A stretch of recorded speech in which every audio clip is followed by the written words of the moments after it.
Loaded talk, loaded grok. All right, we're going to talk about how the Democrats are doing, making themselves look normal during this government shutdown where they need to gain votes to be governors and everything else. We're going to start with this lovely woman named Katie Porter. She's one of the front runners to be Democrat governor in California. She's in a primary right now. Obviously, the Democrat probably wins the whole shooting match. And she is a peach. So let's check her out a little bit. Mm-hmm. What do you say to the 40% of California voters who you'll need in order to win, who voted for Trump? How would I need them in order to win, ma'am? Well, unless you think you're going to get 60% of the vote. Arrogant. You think you'll get 60%. Everybody who did not vote for Trump will vote for you. That's what you're saying. In a general election, yes. If it is me versus a Republican.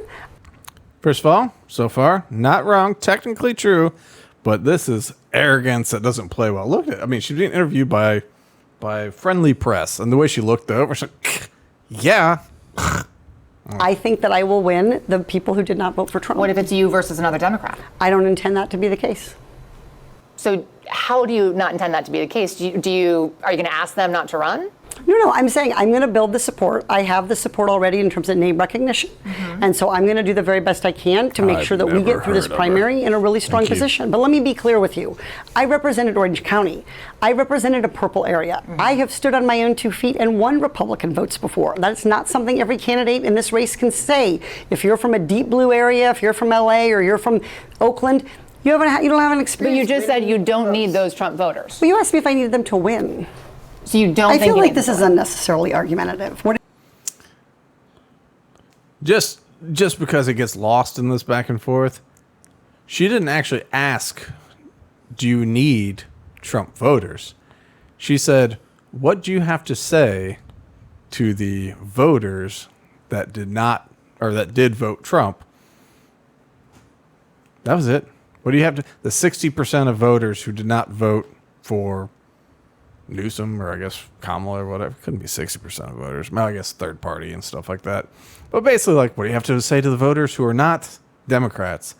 And she never said you need them, or she said the what are you gonna say to the people that didn't vote Democrat that you're gonna need to win? She said, I don't need them. Okay, well that's not what was asked. The question was, what would you say to them? And they kind of get lost in it because she's crazy. What is your question? The question is the same thing I asked everybody, that this is being called the empowering voters to stop Trump's power grab. Every other candidate has answered this question. This is not correct. And I said I support it.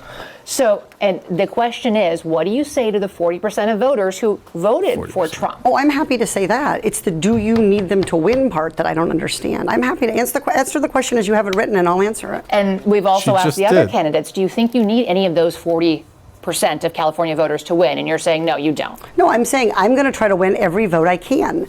And what I'm saying to you is that... Well, to those voters. Okay, so you... I don't want to keep doing this. I'm going to call it. Okay. Thank you. Real quick, all she's asked so far, I mean, there's other bits in this. Do you support this? There's a lot of like short bits like, yes, I support the redistricting and stuff. What do you say to the voters who aren't of your party? That's the question. Charlie, what do you say to the voters who aren't of your party? I'm better. yeah. Listen, I represented a purple district, like you said. I represented a purple district. I'm not an extreme Democrat that you might be afraid of on TV. I work with Republicans and Democrats alike. I'm going to do any common sense thing to keep us in line. Yes, I oppose what Trump's doing. I feel like it's a violation of California's rights, and we're going to all work together as one big happy team and move past it. You just throw something out there. Like, that's... You don't get combative. No! And, like, I don't even know what I just said. Like, I have no idea what words just came out of my mouth. All right. You're not going to do the interview with us? Nope, not like this. I'm not. Not with 7 follow-ups to every single question you ask.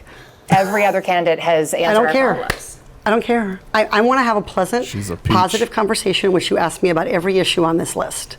And if every question you're going to make up a follow-up question, then we're never going to get there. Ms. And Porter, we're just going to circle around. I am an investigative I have never reporter. had to do this before, ever. This is You've never CBS had news. to have a conversation with to end a an reporter? interview. Okay, but every other candidate has done this. What part of I'm me. I'm running for governor because I'm a leader. So I am going to make. So you're not going to answer questions from reporters? Okay, why don't we go through? I will continue to ask follow-up questions because that's my job as a journalist, but I will go through and ask these, and if you don't want to answer, you don't want to answer. So nearly every legislative... I don't want to have an unhappy experience with you. And I don't want this all on camera. I don't want to have an unhappy experience with you either. I would love to continue to ask these questions so that we can show our viewers what every candidate feels about every one of these issues that they care about. And redistricting, it's a massive issue. We're going to do an entire story just on the responses to that question. And I've asked everybody the same follow-up questions. So what do you say to those voters to get their vote back? So you're supporting some... Right here, let's listen to this guy real quick. This is... What do you say to those voters get him that back? they may not agree with. You know, voters change. And while those folks voted for Trump, for example, largely on the issue of immigration, for example, most Americans do not support Trump's attacks on the immigrant communities.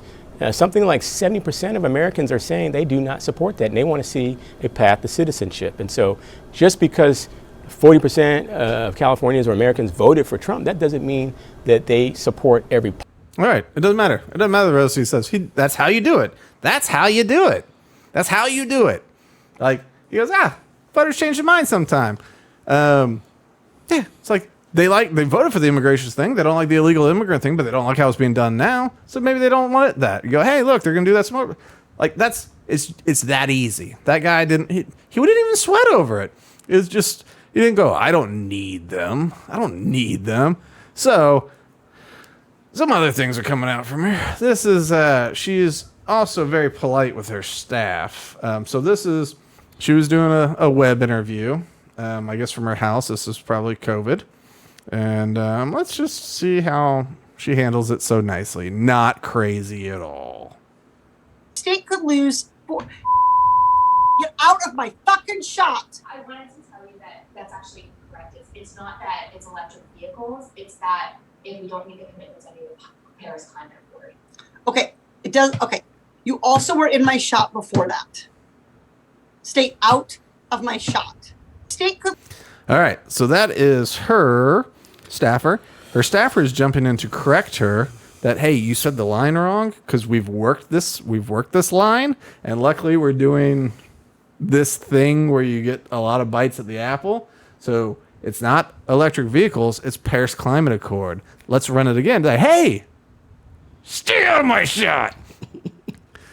We got one more thing with her, just because she's just keeps giving. Where is it? She's amazing. She is amazing, and she's lovely. The thing, her charm is only matched by her beauty. So there was this text message thread with one of her employees. She goes, why did you not follow office protocol on testing? It's really disappointing. I'm terribly sorry. You're right. I should have done better. Just because I felt okay in the moment doesn't mean that I was. So this is COVID time. Sasha, I cannot allow you back in the office given your failure to follow office policies. Cody will be in touch about having your personal effects shipped or delivered to your home and will lay out your remote work schedule and responsibilities for your last few weeks. We go, I understand. Thank you for the last 2 years and all that I have learned. I hate to have disappointed you in this manner, as I know it isn't an excuse. I had found out my friend from the Navy had been murdered, and my head has not been in the best place. Not an excuse, but the reasoning for the lack of forethought. I appreciate everything this office has done for me. My friend had been murdered. Well, you gave me COVID. In 25 months, it took you not following the rules to get me sick. My children have no one to care for them. Her friend, Sasha's friend, if he had kids, they don't have someone to care. Well, they're missing one of the caregivers because that person's murdered. But she's just like, in her divorce filing, believe it or not, husband didn't stick around, said that she would throw things at him and dumped what was like scalding oatmeal on his head. So anyway, we'll see if she makes this California. There's a guy running for attorney general in Virginia who accidentally texted the wrong person and bitching about this moderate Democrat who had died and how these Republicans had been saying nice things about this moderate Democrat. And so he goes, oops, wrong person. And they say, no worries. But he keeps going anyway. He's like, man, he's like, I hope I outlast those guys so I can go piss on their grave. And then he's like, I'm telling you, he's like, they deserve a bullet in the head. So you got 3 people, 2 bullets, whatever the guy's name is, like the Republican. He's like, say you have Pol Pot, Hitler, and that guy in a truck. 2 bullets is all you got. Both go to him every time. I'm saying every time. He deserves the bullets. And finally, this lady's just like, I really don't like it when you talk this way. And I really don't want to hear this. And so he stopped. And at some point, she sent it to the guy he was talking about, just be like, hey, so you know. Anyway, that guy's running for Attorney General of Virginia. So that has leaked out now in the October surprise. But so the Democrats have not been able to capitalize on government shutdowns taking advantage, and they can't even just not be crazy for a minute. Like, put your show beats out front. These beats, they're rotten.